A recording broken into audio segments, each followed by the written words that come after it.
శ్రీ మహాగణాధిపతయే నమః. శ్రీ పరమాచార్యాయ నమః. దేవుని స్వరం అద్వైతం.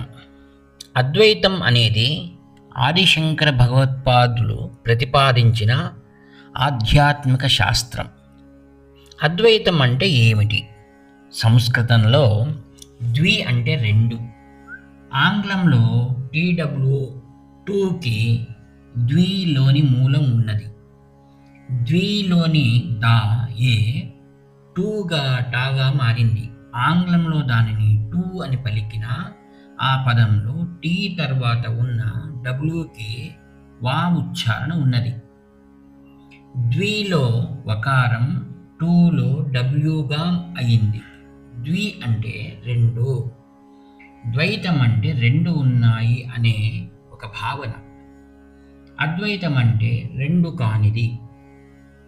ఇక్కడ ప్రశ్న ఏంటి?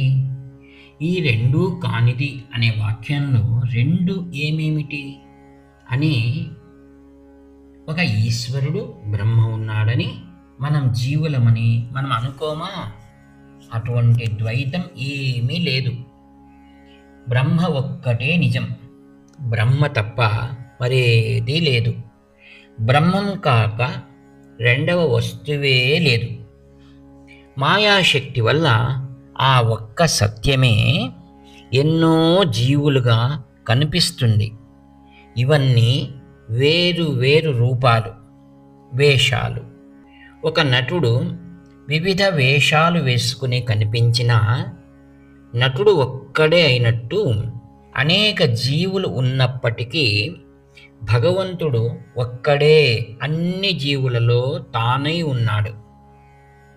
ఏదో వ్యవహారం కోసం పరమాత్మ జీవాత్మ వేరు వేరు అని మనం మాట్లాడినప్పటికీ వాస్తవానికి ఉన్నది ఒకే ఆత్మ. మాయను దాటి ఈ జ్ఞానాన్ని పొందితే రకరకాల లోపాలున్న జీవులుగా ఉండటం మానేస్తాము. పరిపూర్ణము, సర్వము, పరమసత్యమైనది ఏదో మనం అదే అవుతాము.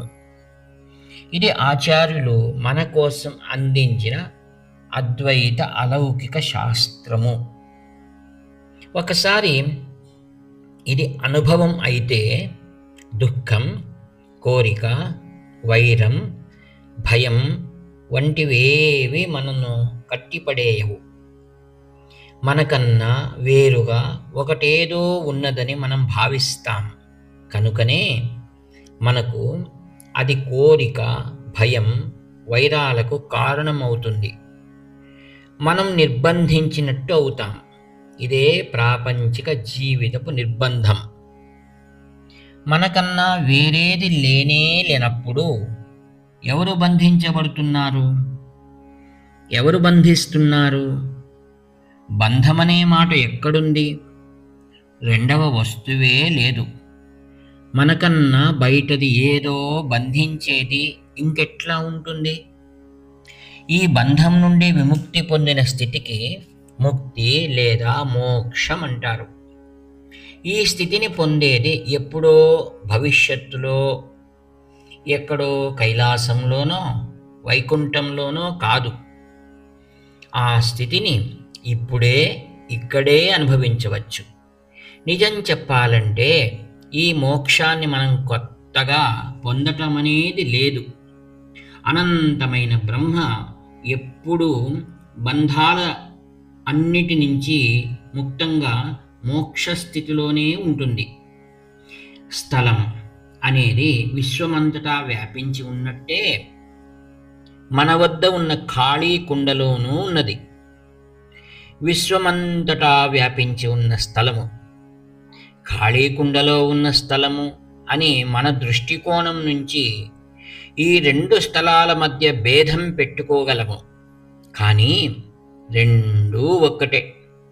ఒక ఆకారము, రూపము కలగకుండా పగిలిపోతే ఈ రెండు స్థలాలు ఒకటిగా అవుతాయి. అదేవిధంగా మాయాశక్తి వల్ల మనం బ్రహ్మంలో అనేక విడికుండలుగా కనిపిస్తున్నాము. అయినప్పటికీ మనం బ్రహ్మమే. మాయాశక్తి మనను ఆవహించి ఉన్నందువల్ల దాన్ని తెలుసుకోలేకపోతున్నాము. అది విరిగితే మనమే అనంత బ్రహ్మం అనే అనుభవం కలుగుతుంది. అటువంటి అనుభవం కలగాలంటే కొన్ని ప్రయత్నాలు చేయాలి. ఆచారాలు పాటించటం, ఆరాధన, ఉపాసన చేయటం మొదలైన ప్రయత్నాలు చేయాలి. ఆచార్యులు మనం పైకి ఎదిగేందుకు వీలుగా కొన్ని క్రమ పద్ధతులను ఏర్పాటు చేశారు. ఈ క్రమాన్ని పాటించే వేళ కూడా మనం చూసేదంతా ఒక్కటే అనే భావన ఉండాలి. సర్వం ఒకటే అనే వాస్తవమైన అనుభవం దాని వేళకది వస్తుంది. కానీ ప్రారంభం నుండి మనం ఇదే సత్యమనే భావనను పెంచుకోవాలి. అన్నింటినీ సమానంగా చూడాలని శ్రీ ఆదిశంకర భగవత్పాదులు అన్నారు. కానీ చుట్టూ ఉన్నది మనకన్నా ఇంత భిన్నంగా కనిపిస్తుంటే అంతా ఒకటేనని ఎట్లా చూడాలి అనే చోట భ్రమ తలెత్తుతుంది. జాగ్రత్త, స్వప్న, సుషుప్తి అనేవి 3 అవస్థలు. ఈ 3 స్థితులలో వ్యక్తి ఒకరే. కల కన్న వ్యక్తి, మేలుకున్న వ్యక్తి ఒక్కరే. కానీ పడుకుని కలకన్న స్థితికి తర్వాత మేలుకొన్న స్థితికి ఏ సంబంధము ఉండదు. కల సాగుతుండగా జరిగింది వేరు, కల నుండి బయటికి వచ్చాక జరిగేది వేరు. ఆ అనుభవపు మానసిక స్థితి వేరైనప్పటికీ వ్యక్తి ఒక్కరే. అట్లాగే వివిధ ప్రాణుల్లో సమానంగా ఒక్కటి ఉన్నది. ఆ ఒక్కటే మనమే అనేది మనం తెలుసుకోవాలి. కొన్నిసార్లు మనం ప్రశాంతంగా ఉంటాము, వేరేటప్పుడు కోపంగా ఉంటాము. కానీ అనుభవం వల్ల ఈ 2 స్థితులలోనూ వ్యక్తి ఒకరేనని తెలుస్తోంది. మన తీరులో మార్పులను బట్టి ముఖం, చేతులు, కాళ్ళు, శారీరక మార్పులు కనబరుస్తాయి. కాలక్రమేణా పసివాడు ముసలివాడైనప్పుడు శరీరం కూడా మార్పులకు లోనవుతుంది. జాగ్రత్త అవస్థలో బాహ్యంగా జీవితంలో ఇంత జరిగినప్పటికీ ఇక స్వప్నావలోకనంల గురించి ఏం చెప్పాలి?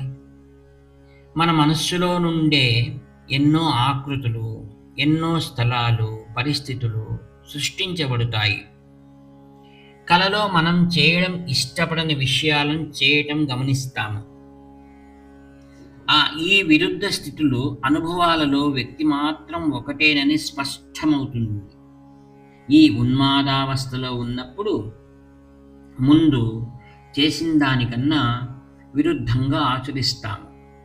పుస్తకం వ్రాస్తే దాన్ని చించేస్తాము. మొత్తం పుస్తకాన్ని వ్రాసిన వ్యక్తి, దాన్ని చింపిన వ్యక్తి ఒక్కరే. ఈ లోకం కూడా ఒక స్వప్నమే. ఈ ప్రాపంచిక జీవనం కూడా మాయ అనే జ్వరం వల్ల కలిగిన ఒక రకమైన ఉన్మత్తతే అని తెలుసుకున్నట్లయితే సర్వం ఒకటేనని బోధపడుతుంది. కల కనేవేళ మనసు చేత ఎందరి చేతనో సృష్టించుకుంటారు. అదేవిధంగా ఈ ప్రాణులన్నీ ఒక సమిష్టి మనస్సు చేసే ఆలోచన ప్రతిబింబాలేనని అర్థమవుతుంది. వేరొకరు మన పుస్తకాన్ని నాశనం చేసిన ఆ వ్యక్తి కూడా మనమే కదా అనే జ్ఞానం కలుగుతుంది. పుస్తకం వ్రాసినవాడు, దాన్ని నాశనం చేసేవాడు వేరే శరీరాల్లో ఉన్న వాస్తవానికి వారిద్దరూ వేరు కాదు. అన్ని జీవుల లోపల ఒకటే వస్తువు ఉన్నది. ఎవరైనా మనను కొట్టినప్పుడు ఎవరో చేశారనుకోవటం తప్పు. మనను మనమే కొట్టుకుంటున్నామనేది నిజం. ఇది నిజం కాకపోతే బ్రహ్మం కన్నా భిన్నమైన వస్తువు ఒకటి ఉండి తీరాలి.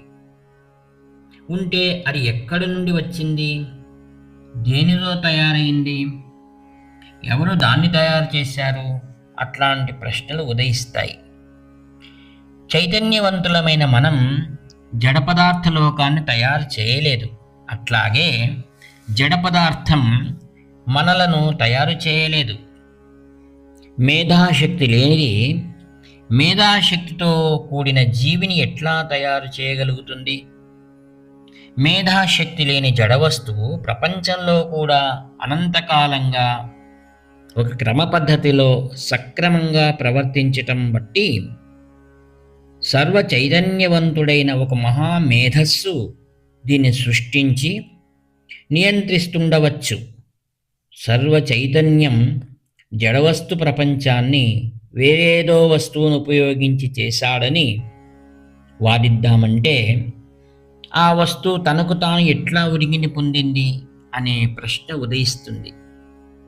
దీన్ని బట్టి ఆ సర్వ చైతన్య శక్తి తనను తాను వస్తుజాల ప్రపంచంగా ప్రదర్శించుకుంటాడని అర్థమవుతుంది. ఇక మనం జీవులము, ఇక్కడ ఉన్నాము, మనకై మనం వచ్చామా? ఇతర జీవులు, విభిన్న జాతులు, విశిష్టమైన దేహాకృతులు, లక్షణాలు, ప్రవర్తన సరళులు చూస్తుంటే వైయక్తికంగా సృష్టించబడినవి అనిపించదు. కనుక ఈ జీవలోకం సమస్తం ఒకే సర్వ చైతన్యవంతుడైన శక్తి చేత సృష్టించబడిందని తెలుస్తుంది. జీవుని మేధాశక్తి వేరెక్కడి నుండో రాలేదు. అది ఆ సర్వ చైతన్యవంతుని చేతితో చేసినదని స్పష్టమవుతుంది. జీవులు ఆహారం, వస్త్రాలు వస్తుమయ లోకం నుండి పొందాలి. జీవులకు వాసన, రుచి, వేడి, చలి మొదలైనవి అనుభవించటానికి ఆ ప్రత్యేకమైన అవయవాలు ఇవ్వబడ్డాయి. ఈ విధంగా చైతన్యవంతుల జగత్తు, జడవస్తుమయ జగత్తు పరస్పరం సంబంధం కలిగి ఉంటాయి. ఇది జీవులు తయారు చేసిన సంబంధం కాదు. వస్తుమయ ప్రపంచం నుండి తన అన్న వస్త్రాదులు, ఇల్లు ఇత్యాదులను పొందాలనేది జీవుడు కల్పించుకున్నదా? అతడు కల్పిస్తే మాత్రం వస్తుమయ జగత్తు ఈ కల్పనకు తల ఒగ్గుతుందా? తనను తాను అర్పించుకుంటుందా? అందువల్ల సర్వ చైతన్యమైన వాడు ఒకడే ఈ కల్పన చేసి జీవులకు వస్తుమయ లోకానికి మధ్య సంబంధాన్ని కల్పించాడు అని అర్థమవుతుంది. ఒకవేళ వస్తుమయ జగత్తును సృష్టించిన శక్తి ఒకటి, చైతన్య ప్రపంచం సృష్టించిన శక్తి వేరొకటి అని అనుకుందామా అంటే ఆ పక్షంలో రెండింటికి మధ్య అనుబంధాన్ని కలపటం సాధ్యమై ఉండేది కాదు. అందువల్ల రెండింటికి కారణం సర్వ చైతన్యమైన వాడొక్కడేనని తేలుతుంది. అది సృష్టించబడింది అన్నప్పుడు కూడా తనకన్నా బాహ్యమైన వస్తువులతో సృష్టించబడలేదనే అర్థం అని మనం చూశాము. కనుక పరిపూర్ణ సత్యం ఏమిటంటే సర్వ చైతన్యమే వీటినన్నింటిగా భాసిస్తున్నాడు. కనుక ఉన్నది ఒకటే ఒకటి, అదే అనేకంగా కనపడుతున్నది. దానికి అనేకంగా భాషించే శక్తి ఉన్నది, అదే మాయ అని చెప్పబడింది. ఒకే బ్రహ్మం మాయ చేత అనేకంగా భాషిస్తాడు అని చెప్పేదే అద్వైతం. మొత్తం విశ్వాన్ని ఒకటిగా చూడగలిగే దృక్పథాన్ని పెంపొందించుకోవాలి. అంతా ఒక్కటే అయినప్పుడు మనం ఇతరుల కన్నా భిన్నం కాదు కదా. ఈ స్థితిలో ఈ విశ్వం కూడా ఒక జ్ఞేయమైన వస్తువు కాదు. అది కూడా తనను తెలుసుకునేవాడి జ్ఞాతతో సమానం అనేది అనుభవం అవుతుంది. మన చేయి మనమే అని అనిపిస్తుంది. అట్లాగే కాలు, శరీరం కూడా. అదేవిధంగా ఈ విశ్వమంతా మనమే అయిపోవాలి. అట్టి వివేకాన్ని పెంపొందించుకున్నవాడు ఇతరత్రా చాలా అల్పుడైన గొప్ప తెలివిగల పండితుడే. ఈ మాటలను ఆచార్యుడు మనీషా పంచకంలో సూచిస్తాడు. ఈ వివేకం ఒక్కటే మార్పు చెందనిది. ఇదే ఆనందకరమైన ముక్తి.